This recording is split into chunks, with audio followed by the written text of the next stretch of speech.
ঢাকার সেই viral water balloon ride এখন আমাদের শহরেই চলে এসেছে। ঢাকার সেই ভাইরাল ওয়াটার বেলুন রাইডের ভিডিও তো আমরা কম বেশি সবাই দেখেছি। যখন এই ওয়াটার বেলুনের ভিডিও আমার সামনে আসতো তখনই মনে হতো এই রাইডটা যদি আমি একবার নিতে পারতাম। শুধু আমারই না, আমার মনে হয় যারা যারা ভাইরাল সেই ওয়াটার বেলুনের রাইডের ভিডিও দেখেছেন সবার ইচ্ছা হয়েছে একবার না একবার এই রাইডটা নেওয়া। এতদিন ইচ্ছা থাকলেও উপায় ছিল না, কারণ শুধুমাত্র এই রাইডের জন্য তো আর ঢাকায় যাওয়া যায় না। এতদিন শুধু ভিডিও দেখেছি আর আফসোসই করেছি, কিন্তু আজকে হঠাৎ আমার ফ্রেন্ডের কাছ থেকে জানতে পারি এই রাইড নাকি আমাদের শহরেই ওপেন হয়েছে। নিউজটা শোনার পর আমরা দেরি না করে সবাই মিলে চলে গেছিলাম সেই ওয়াটার বেলুন রাইডটা নিতে। সেইখানে যাওয়ার পর দেখলাম প্রচুর পরিমাণে মানুষ, মানে নতুন কিছু দেখেছে তাই সবাই অবাক হয়ে দেখতেছিল। আমি সাঁতার জানি না, সেই জন্য ওইখানে যাওয়ার পর কিন্তু আমার একটু ভয় ভয়ই লাগতেছিল। ওইখানে বেলুনের মধ্যে দেখলাম আমি একটা আপুকে, আপু একটু হেলদি ছিল কিন্তু আপুর প্রচুর পরিমাণে সাহস। আপুকে দেখে আমার কনফিডেন্স বেড়ে যায়, আর অন্যদিকে দেখে আমার বোনও পানিতে নেমে গেছে। আপনাদের যদি কারো পানি নিয়ে প্রবলেম থাকে অথবা প্রচুর পরিমাণে ভয় পান তাহলে তাদের কাছে কিন্তু লাইফ জ্যাকেটও আছে। আপনারা চাইলে লাইফ জ্যাকেট পরেও বেলুনের মধ্যে ঢুকতে পারেন। বেলুনের মধ্যে দেখতেছিলাম সবাই ভালো এনজয় করতেছে, আর উপরে সবাই দাঁড়িয়ে দাঁড়িয়েও ভালোই মজা নিচ্ছিল। একদম শেষে আমিও বেলুনের মধ্যে ঢুকে যাই, আর 2 মিনিটের মধ্যে বেলুনটাকে একদম বল বানিয়ে দেওয়া হয়। পানিতে নামার আগ পর্যন্ত একটু ভয় ভয় লাগে, কিন্তু পানিতে নেমে যাওয়ার পর আর ভয় লাগে না। বেলুনটা যখন পানির মধ্যে নামিয়ে দেওয়া হয় তারপর কিন্তু মনের মধ্যে একটা আজব ভালো লাগা কাজ করে। বেলুনের ভিতরে যে আমরা যত এদিক ওদিক যাওয়ার চেষ্টা করতেছিলাম কোনো দিকে যাইতে পারতেছিলাম না, বেলুন তার নিজের মতো নিজের দিকেই যাচ্ছিল। বেলুনটা কিন্তু 10% পানির ভিতরে ডুবে থাকে। আপনি যখন বেলুনের মধ্যে শুয়ে থাকবেন অথবা বসে থাকবেন তখন মনে হবে আপনি পানির মধ্যে ডুবে আছেন। ফিলিংসটা খুবই অসাধারণ। আমার মনে হয় সবারই এই ফিলিংসটা নেওয়া উচিত, আর আমি এটাতে আবার উঠবো। আমাদের যেতে একটু দেরি হয়ে গেছিল, সেই জন্য সন্ধ্যা হয়ে গেছিল, তারপরে আমরা প্রচুর মজা করেছি। বেলুনের মধ্যে কিন্তু আপনারা চাইলেই ফোন নিয়ে যেতে পারবেন, কিন্তু সুচালো কিছু নিয়ে যাবেন না যাতে বেলুনের কোনো সমস্যা হয়। আপনাদের যদি কারো বাইরে থেকে ভিডিও নেওয়ার প্রয়োজন পড়ে তাহলে ভাইয়াদের বলতে পারেন, তারা খুবই ভালো। এই রাইডের টাইম হলো 10 মিনিট, আর 10 মিনিটের জায়গায় আপনারা 20 মিনিটও থাকতে পারেন, কিন্তু 20 মিনিটের বেশি থাকলে একটু শ্বাসকষ্ট হতে পারে। এই রাইডের এক্সপিরিয়েন্স আমাদের খুবই ভালো, আর আপনারা চাইলেও এই রাইডটা ট্রাই করে দেখতে পারেন। আর আপনারা যদি যান তাহলে অবশ্যই হাতে একটু সময় নিয়ে তাড়াতাড়ি যাবেন। আপনারা যদি কেউ রাইডসটা নিয়ে থাকেন তাহলে অবশ্যই আপনাদের অভিজ্ঞতা আমাকে কমেন্টসে জানিয়ে যাবেন।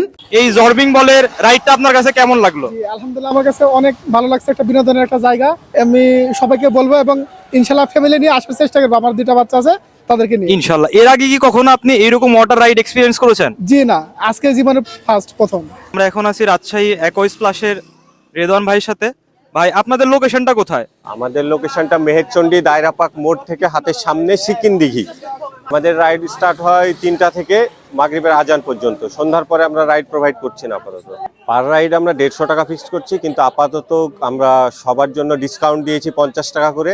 এখন পার পার্সন আমরা 100 টাকা করে নিচ্ছি, আর 10 মিনিট সময় থাকছে এর জন্য।